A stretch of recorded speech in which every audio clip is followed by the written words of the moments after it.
start with one thing and only one thing. Don't Mm, worry about whether it is working for you or not. Essentially, the reason why I say that is, for it to even reap results, it will take you a good 6 months to know whether it's your thing or not. It's mm, easy to get carried away with the noise that you see in the world of internet right now. Everyone is shouting at your ears to purchase their product.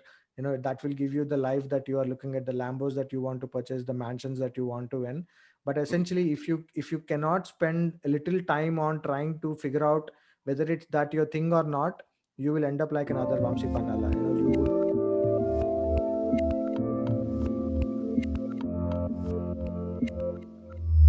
Hey everyone, this is Devin Miller here with another episode of The Inventive Journey. I'm your host, Devin Miller, the serial entrepreneur that has grown several businesses into 7 and 8 figure companies, as well as the founder and CEO of Miller IP Law, where we help startups and small businesses with their patents and trademarks. And if you ever need help with yours, just go to strategymeeting.com and grab some time with us to chat. Now, today we have another great guest on the episode, Vamsi Panala. I think it's close, and I was worried when we talked beforehand that I was going to mess up the pronunciation, but I'll give it my best. That's my best go of it. But Vamsi, so he was in the corporate world for about 13 years. He was in I think sales and marketing, and then changed over to another company for about 7 years. It was on the educational business. And then was in the US, went back to India, and decided to jump into his own startup and didn't have a direction. He'll dive into it, wasted a bit of money with courses and trying to figure out how to best approach it before he had an idea while playing badminton with his wife, and that will lead to where he's at today. So without stealing too much of his thunder, welcome onto the podcast. Thank you so much, Devin. Thanks for having me. I was looking forward to be on this podcast. Yeah. So thank you for coming on. And so let's chat a little bit about your journey and kind of taking us back in time. So you're working with corporate world for a while. What did you do with corporate? And then kind of walk us through a bit of your journey. So I finished my engineering in the year 2006, and Mm, I was preparing for my IELTS. I wanted to go and do masters in Europe, but life had a different path for me, and mm, there was this time where some kind of gap between when I had to apply for my masters versus when I kind of passed out. So I took that 6 months of time for me to kind of polish some skills for myself to be able to make use of that when I go back for my masters. It will be helpful during my part time and all that kind of stuff. So fast forward from there, I got into my first job during that 6 months gap that I had between when I passed out versus when I was planning to go find my master's. And I mm, was earning pretty well within that 6 months itself. So I was in two minds whether I have to go spend almost 35-40,000 pounds on my master's versus what I was already doing at that point. mm, So that was very, and what I was doing was a clear winner. So I kind of gave back to what I was deciding to go and do with my masters. So I dropped that decision, and then I started to continue to work in my job that I was at that point. So from there, I moved on to a couple of other jobs, and overall, I had spent about 13 years in the corporate world. And from day one to the day I left the job, it was all about sales and marketing for me. That's been mm, my expertise. And when I left my last job under very unexpected circumstances, this was just a 6 month stint. I mean, not even 6 months, about five and a half months of stint with them. There was a huge disconnect essentially with respect to what they were expecting versus what I was seeing on the ground. mm, So I called it quits. I had two options at that point. Either you go and pick up another job, or look at something that you can build on your own. Build your own empire. So entrepreneurship that way has been on top of my head for almost like 2.5 years at that point. But while the thought was there, I didn't really had the opportunities to go and explore one, because I was happy with what I was doing till my last job was, and I know the kind of people that I was working with and the kind of role that I was offered. So All of Mm, that was going well, but when this moment came, I kind of took a break for about 30 to 33 days, because I didn't wanted to jump on another decision only to figure out that it was as similar to the last one. So I mm, kind of took a break, spent really good time with my family. My son was only 1 year old at that point, so didn't had any long breaks in my 13 years ever. No, not for 1 month for sure. mm, So when the day came that I had to kind of sit down and decide what I wanted to do with my life at that point, I wrote down all the pros and cons about going for a job versus going to pick up entrepreneurship. Almost everything was coming on the side of entrepreneurship, because I had no debts, I had no mortgage, I didn't even had a credit card till 8 months. So I didn't had anyone to pay as it is. My son was mm, only 1 year old. I didn't had to bother about his tuition, his school, and all that kind of other personal commitments that you probably have to also consider when you take decisions like these. So I jumped, I took the plunge, and mm. but I don't know. I mean, if every entrepreneur would start a journey like what I did, but I got into this world without anyone telling me what I should be doing, where I should be heading, what is my niche, who am I even serving. Had absolutely no clue about any of this. I mean, any of this. So So let me ask one question. So you kind of you worked for corporate, was it 13 years or how many? Sorry, 13 years. And that's a good amount of time, and then you kind of always wanted to do an entrepreneur thing, but one thing, nice steady paycheck and ability to have an income and to have a job and get experience and all those things kind of kept you a bit in the corporate world. And then as things changed, as you or left the corporate job, and you're kind of weighing, do I go get another job versus do I go do my own thing? And you kind of talked a little about the pros and the cons and how you did that. Did you, when you decided, okay, I'm going to go do my own thing, do the entrepreneur thing and do that, did you have an idea of what you wanted to do for the business and where you wanted to go? Or you simply just knew, hey, I want to be an entrepreneur. Now I had to figure out what type of business or what I'm going to do. Kind of how did you make it? Was that part of the decision? So one of the persons, I mean, he's almost like a mentor to me right now, and has been a mentor for quite a few years from now. Mm, So he was an affiliate marketer while he's in India, and he does e-commerce, drop shipping, CPA, affiliate marketing, all that kind of stuff. So he was one of the people who was helping us with running ads for my last second job, where significantly spent that 7 years of my tenure.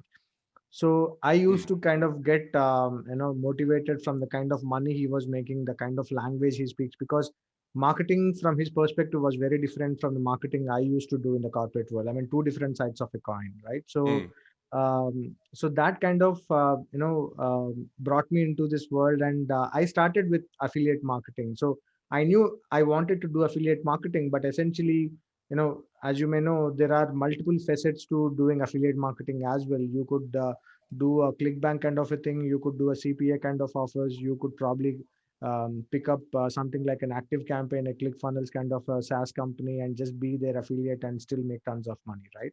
So mm, there were multiple ways of doing it, but still, as someone who didn't had huge knowledge around how affiliate marketing works, I was really lost in that world. You know, mm, uh, didn't really knew how to pick up the right kind of offers, how you have to build your lead magnets, build your tribe, start your own Facebook groups, provide value. So there is a method to that madness as well, which I didn't really know at that point. Today, if you ask me, yeah, probably I know how you should build an affiliate business for yourself. But 22 months down the line, if I go back and talk about what I was at that point, mm, absolutely had no clue in terms of what I was doing. So in that whole process of trying to figure out what is that thing which is going to give me that success, so that I can start building on top of it and then run with it for the next few years, I mm, started chasing shiny objects like there is no tomorrow. I was just jumping ships one after the other. I mean, every 2 months I would mm, get into a new opportunity. So I started off with affiliate marketing. two mm, months into 2.5 months into it, I realized that it would probably be good 6 8 months even before I see my first dollar online. And Mm, in terms of how much you are spending your time, your efforts, and the bandwidth that you want to put in, it might even be 1 year, even 2 years before you see any money from that affiliate marketing business.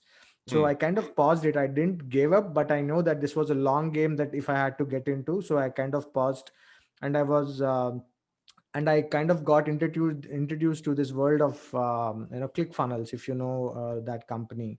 mhm, uh, I got into this one funnel away challenge, which everyone was raving about, and it's a good program, absolutely no questions around that. But so mm, I got into that funnel world, and then started seeing people flashing their income screenshots about how they were making tons of money from just helping people design funnels using ClickFunnels. I was like, this shouldn't be really a lot of stress to do something like this. So I got into a program where you could learn how to design funnels for other businesses. Probably did about 5 to 6 challenges, then realized that I don't have the design bone in me, then gave that up. Then I mm, got into doing Facebook lives, summarizing a couple of books that I really love, .com secrets and expert secrets. And mm, that kind of brought a lot of people asking me to help them with their marketing consultations. So I thought this is probably the break that I was looking for, because that is what I have been doing in the corporate world for quite some time. mm, But for some reason, either they had little or no money to pay me for the amount of work that they wanted to get done. So that kind of died a short death, even before I started seeing what I could do with that. mm, So there was the series of shiny objects that I was chasing, and this was till April 2020, mm. right? And when the world was under the complete lockdown at that point, I mean, of So almost let me just ask one quick question, maybe to follow up. yeah. So you had all these different shiny objects. Was it, was it the shiny objects were really not what they appeared, meaning that, they were kind of not worthwhile programs to invest in, or was it more that you find out, hey, this wasn't the kind of thing I wanted to do, or kind of what was it that you kind of jumped between a few different shiny objects or trying things out, figuring out they didn't work? Was it more of, hey, these are kind of crappy, for lack of a better word, crappy programs that really aren't going to go anywhere, and they're just taking my money and they're not providing much value? Or is it, hey, they are providing value, but this isn't the right fit for me? Kind of what made you jump between each of them, and how did you kind of decide that they weren't for you?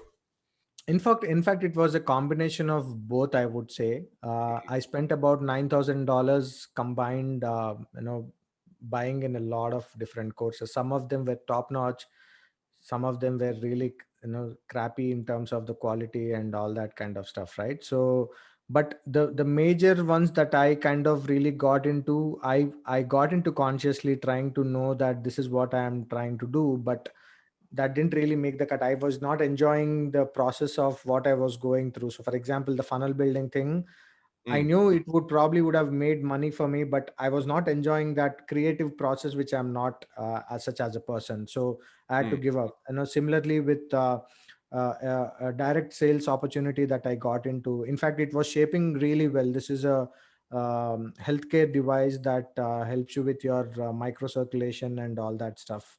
When mm. it was really shaping up well, COVID came in, and I mean, like any other business, it just washed me out as well. So that didn't work out the way, and I spent about $5,000 on that product.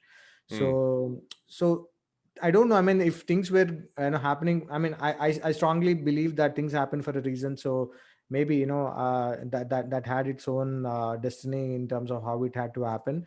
But as such, there were a few things which I was consciously trying to do, Mm. but didn't feel like this is something that I'm made for.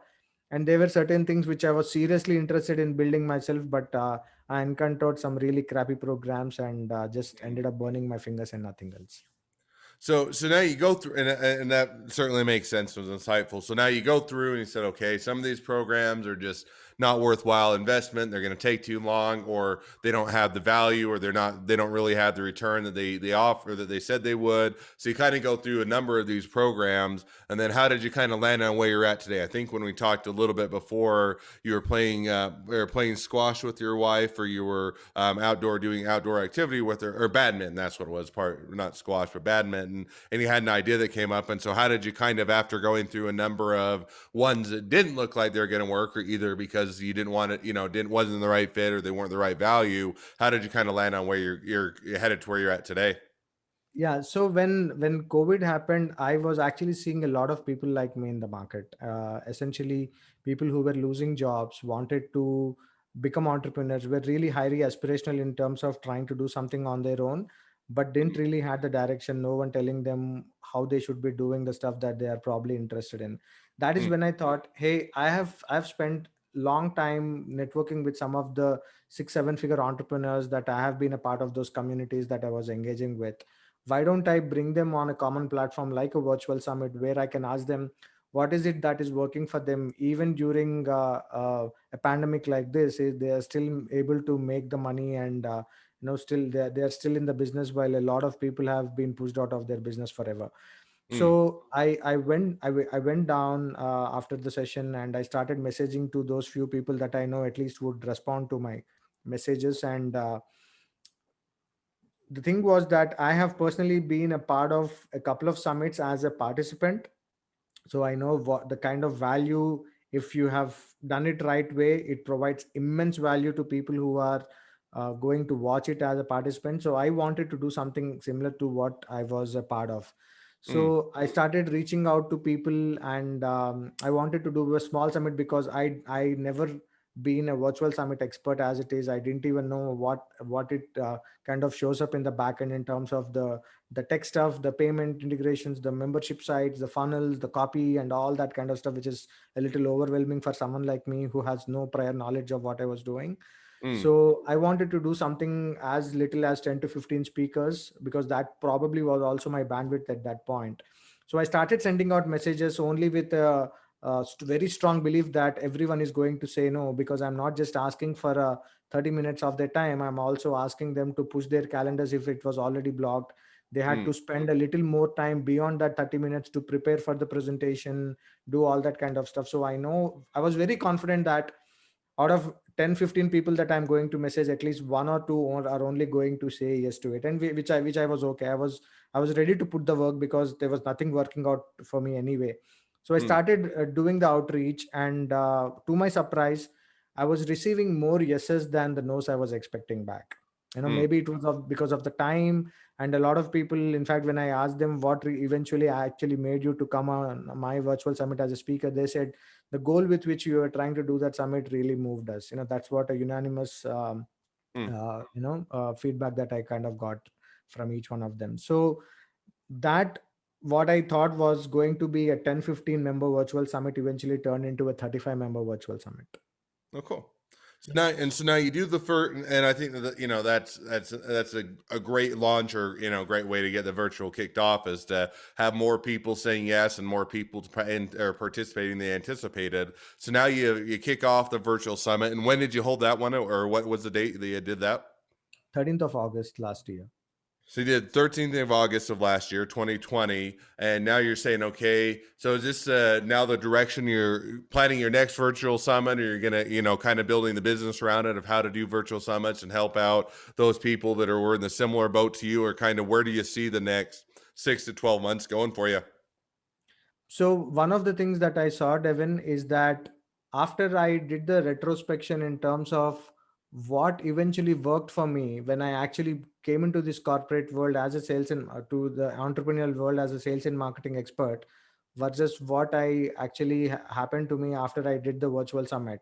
The Mm, difference was that everyone in their business are an expert of what they are doing in the world of entrepreneurship, but it eventually needs you to do a lot of push marketing every single month.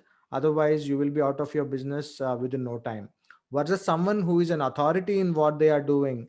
Even if they take a couple of months of break and they come back and launch one offer, people still want to hold on to that offer, right? So mm, that's the kind of difference that I have seen. And then I realized that if I can help as many entrepreneurs as possible transition from this expert what they are in their business to an authority in what they are doing, that would allow them to impact more people with what they are doing, because that's what everyone comes into entrepreneurship with, trying to change more lives with the kind of product, service, the expertise that they bring to the table. And not only that, because you become an authority in what you are doing, you don't have to do push marketing anymore. You will only do pull marketing, right? Mm, And you will be able to charge more for your courses, for your coaching programs, for your masterminds, for your inner circles, whatever you're doing. So that transition, if I can help as many entrepreneurs as possible within my bandwidth, was the mission that I had. And I only saw virtual summit to begin with as one of the tools which will not only allow you to build a huge email list for your business, it will mm, help you position yourself as an authority in your business. It will allow you to hang out with the biggest influencers in your niche. It will give you opportunities to do joint ventures with the speakers that you got on the summit. And mm, most importantly, and these are things that happened to me personally. There might be other things that will also happen which may not have happened with me. And the mm, other two big things that I also saw with only virtual summits that you can do is, it will allow you to sign up as an affiliate for their high ticket programs which are otherwise by invite only. They, mm, because the speakers see the kind of work that you're putting in, the amount of marketing that is putting into taking it to as many people as possible. They want to have their products promoted to your list, so that way they can leverage your list as well, right? And mm, most importantly, with all the other things that we just discussed, there's no lead magnet out there which will bring you email list, which will do all these 4 5 things that I'm talking about, and also help you make money, tons of money, because mm. you are also selling tickets as a part of your virtual summit as well. So this is probably, I thought, is the best tool out there on the internet right now, which can help entrepreneurs who have already got the start, or where whatever position they are in their business right now. If with the little work, with a little amount of money and bandwidth, if they can spare, will catapult their business to the next level. No, I think that makes perfect sense. Well, there's plenty of more things that we could discuss, and never having as much time as we'd always want to discuss them. So, as we rush towards the end of the podcast, I'm going to jump to the two questions I always ask at the end of each podcast. So, the first question: along your journey, and you may have already touched on it a bit, but what was the worst business decision you ever made, and what did you learn from it? Worst business decision I've ever made is not to hire not to hire a coach. Mm, I mean, you need to have a coach. I mean, for two simple reasons. One, they would exactly tell you where you want to go, because they would listen you out in terms of what you want to do in your business. And those are the people who have already walked that path, so it's easy for you to not go through the same roadblocks, same constraints that they have already experienced. So they will tell you exactly what not to do.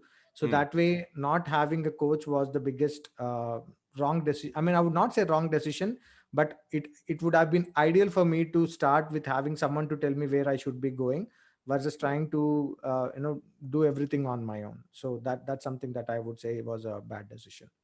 No, and I think that that's, and as entrepreneurs, a lot of times you kind of take the, hey, I know everything, or I can figure everything out, and I don't need anybody else's help type of a thing. And to your point, I think that there's some things that as an entrepreneur, hopefully you do very well. You don't need other people's help. And there are other things that certainly you need people's help along the way, as they're going to provide that value and that benefit to move your business forward.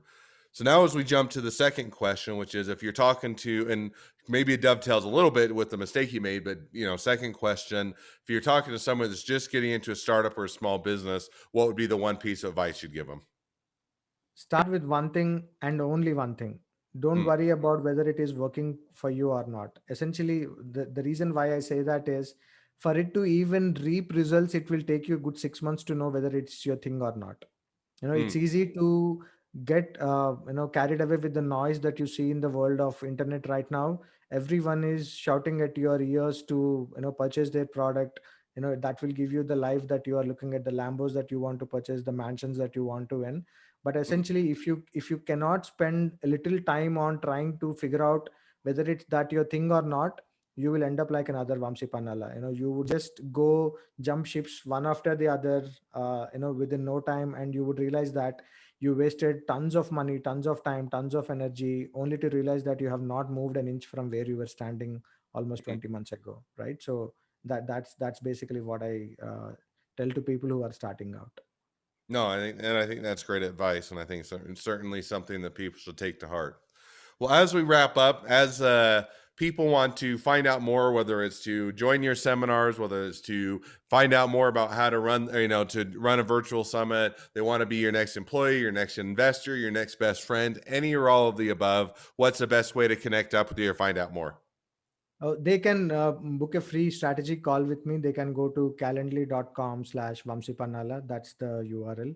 Hmm. So I would really love to talk to other entrepreneurs, what they are doing. I love listening to their stories because I believe each entrepreneur story is like the fingerprints that we have. Everyone is unique.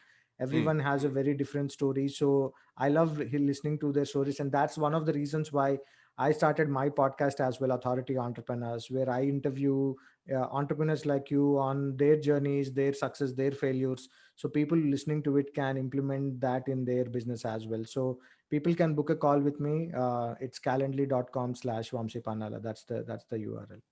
All right. Well, I definitely encourage people to book a call and connect up with you. Well, thank you again. Excuse me. Thank you again for coming on. It was fun to hear your journey. It was a pleasure. Now, for all the listeners out there, if you have your journey to tell and you'd like to come on and apply to be a guest on the podcast, feel free to go to inventiveguest.com and apply to be on the show. If you're a listener, also make sure to one, click subscribe so you get notifications as all our episodes come out, and two, also leave us a great review if you like the episode or love the podcast. And last but not least, if you ever need help with patents and trademarks, reach out to us at Miller IP Law by going to strategymeeting.com. We're always here to help. Thank you again, Vamsi. That was fun to have you on, and wish the next leg of your journey even better than the last. Thank you so much, Devin. It was a pleasure being on your show, and looking forward to many more conversations like this. Perfect.